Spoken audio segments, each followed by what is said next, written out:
धनहीन होने पर मनुष्य दीनहीन नहीं माना जाता।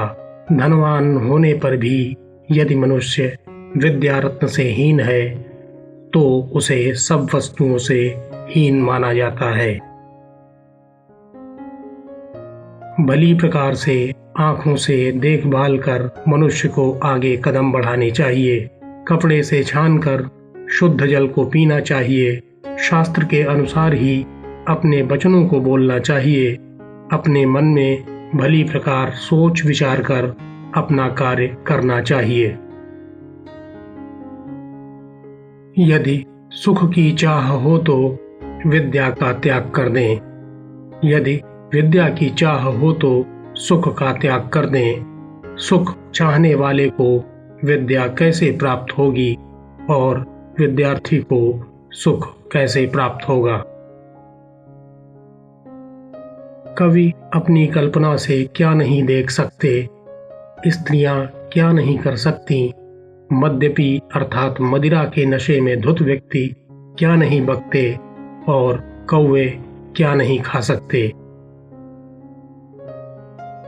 निश्चित ही यह भाग्य ही है जो रंक को राजा, राजा को रंक, धनी को निर्धन और निर्धन को धनी बना देता है। याचक अर्थात मांगने वाला लोभी मनुष्यों का शत्रु होता है। मूर्खों का शत्रु उन्हें सदुपदेश करने वाला होता है। व्यभिचारिणी स्त्रियों का शत्रु उनका पति होता है और चोरों का शत्रु चंद्रमा होता है। जिन लोगों के पास न तो विद्या है, न तप है, न दान है, न शील है, न गुण है और न ही धर्म है, वे इस संसार में पृथ्वी पर भार के समान हैं और मनुष्य के रूप में पशुवत भटकते हुए घूमते हैं। जिनका अंतःकरण गंभीरता से हीन है उन्हें शिक्षा देना सार्थक नहीं होता। जिस प्रकार मलयाचल पर्वत के संसर्ग में आने से बांस में चंदन के गुण नहीं आ जाते। जिनमें कोई भी आंतरिक योग्यता नहीं है उनका शास्त्र क्या कर सकता है। जिस प्रकार नेत्रहीन व्यक्ति का दर्पण क्या कर सकता है। दुर्जन को सज्जन बनाने के लिए इस संसार में कोई भी उपाय नहीं है।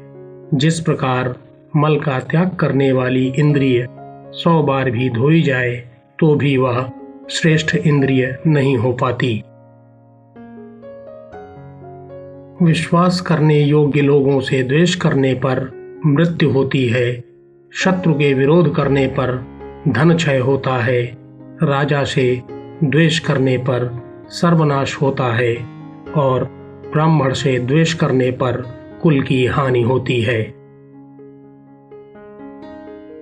भले ही शेर, बाघ और बड़े बड़े हाथियों से भरे वन में निवास, वृक्ष के नीचे पड़े फल पत्तों का भोजन, घास की सैया पर शयन और वृक्षों की छाल के वस्त्र पहनकर गुजर बसर कर ले, किंतु बंधु बांधवों के मध्य दरिद्र अर्थात धनहीन होकर जीवन न बिताए। ब्राह्मण एक वृक्ष है, ईश्वर की उपासना उसकी जड़ है, वेद उसकी शाखाएं हैं, धर्म कर्म उसके पत्ते हैं। इसलिए प्रयत्न करके जड़ की रक्षा करनी चाहिए, क्योंकि जड़ के कट जाने पर ना तो शाखा रहेगी और ना ही पत्ते। लक्ष्मी जिसकी माता है, भगवान विष्णु जिसके पिता हैं और भगवान विष्णु के भक्त जिसके बंधु बांधव हैं, उसके लिए तीनों लोक ही स्वदेश हैं। रात्रि के समय में अनेक रूप रंग के पखेरु अर्थात पक्षी एक वृक्ष पर आकर बैठते हैं और प्रातःकाल सभी दशों दिशाओं में उड़ जाते हैं। ऐसे में उनका शोक क्या करना।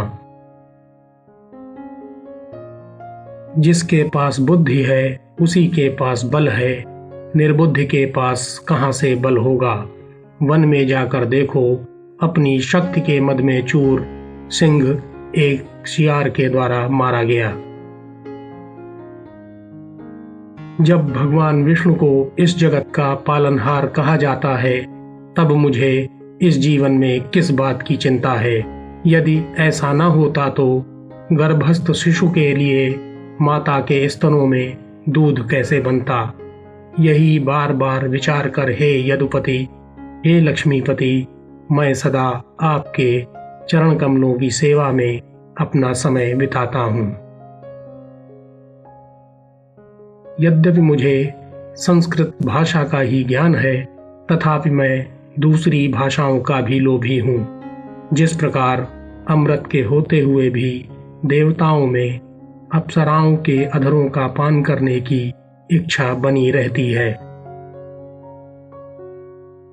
अन्न से 10 गुना शक्ति उसके आटे में, आटे से 10 गुना दूध में, दूध से 10 गुना मांस में, मांस से 10 गुना शक्ति घी में होती है। साग खाने से रोग बढ़ता है, दूध पीने से शरीर, घी खाने से वीर्य और मांस खाने से मांस बढ़ता है।